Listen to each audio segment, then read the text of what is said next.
Sure. I can kick us off. I think that I guess I'd start by saying I'm not sure that this is something that we should like show as a video clip to customers just because it's around like the URL scheme changes and I'm not really sure that we want them to notice that anything happened there. Um, but this is more to prove that like I've been doing things over the past few weeks. Um, so let me find my screen share. That's going to be a great preview because I'm obviously posting this. Okay, all right. Well, you're in charge, so um so for those that may have unfortunately stumbled upon the issue that this fixes, it enables some stuff, but there are a whole ton of permutations of actions that you could take in and explore on a piece of content that when you saved them could like really bork your dashboard.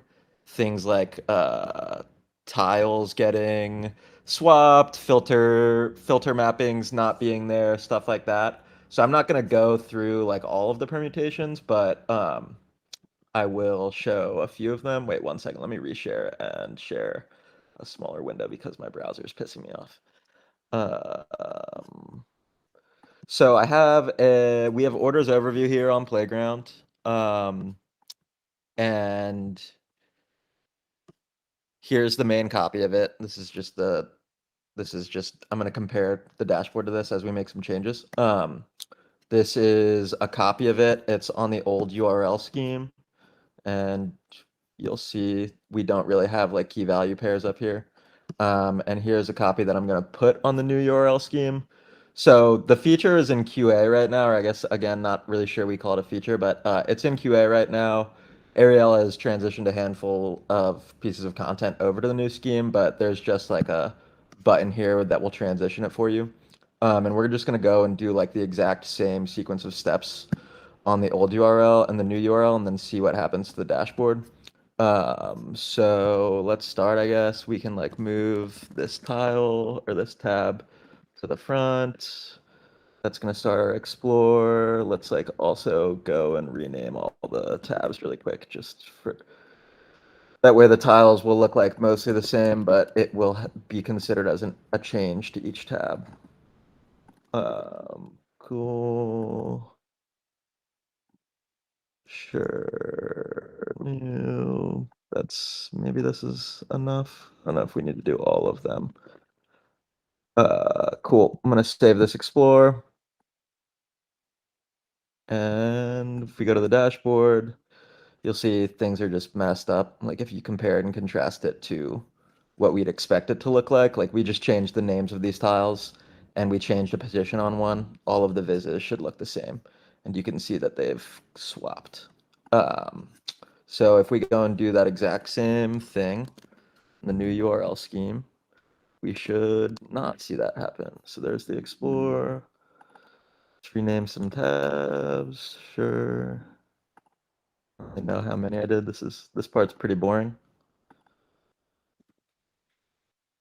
We did like this one too.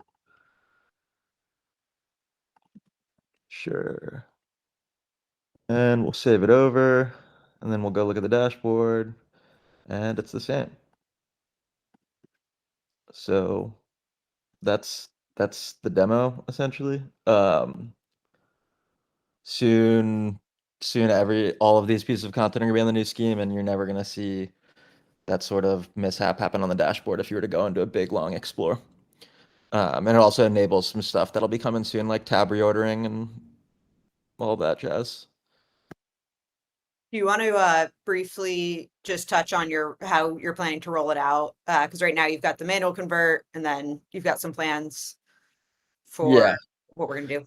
sure. So there's, yeah, as Ariel said, there's a manual convert button. So really just like behind a feature flag, if we detect that your piece of content is on the old URL scheme, we surface this button and you can manually click it to transition it to the new scheme. Ariel's done it to a handful of content on Playground and on Omni, so there's a pretty high chance that you probably have done stuff since yesterday on the new URL scheme and not noticed it, which is what we're looking for. Um, I'm in the middle of refactoring it, so if you have a flag, you'll also just like create new analyses from the new scheme just at the start. And then like the real phase of transition is just-in-time transitioning. So like basically when workbook loaders operate, they're gonna detect that your document is on the old scheme, and they're gonna transition you as you load the page to the new scheme.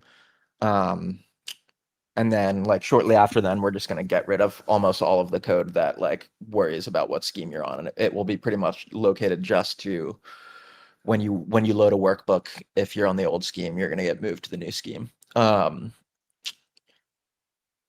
I'm not sure if I missed anything there. No, Hoping I mean, about that. TLDR is manual to test it right now, and once we feel pretty confident, customers, really, there should just be no impact. They won't have to do anything. It'll just work. And then, yeah, Eli, you kind of alluded, this was like a huge unblock too for a bunch of features we've been wanting to get to. Like tab rearrange is the one that probably our top requested feature, but then there's some bigger things in the pipe, like drafts, that this is going to open up the draft publish flow, as well as like some of the scheduling things, like single tile schedules and alerts, because basically now we have a stable identifier for tabs, which actually also opens up things like the VLOOKUP stuff Kathy's doing. So huge impact, even though customers right now should theoretically notice nothing.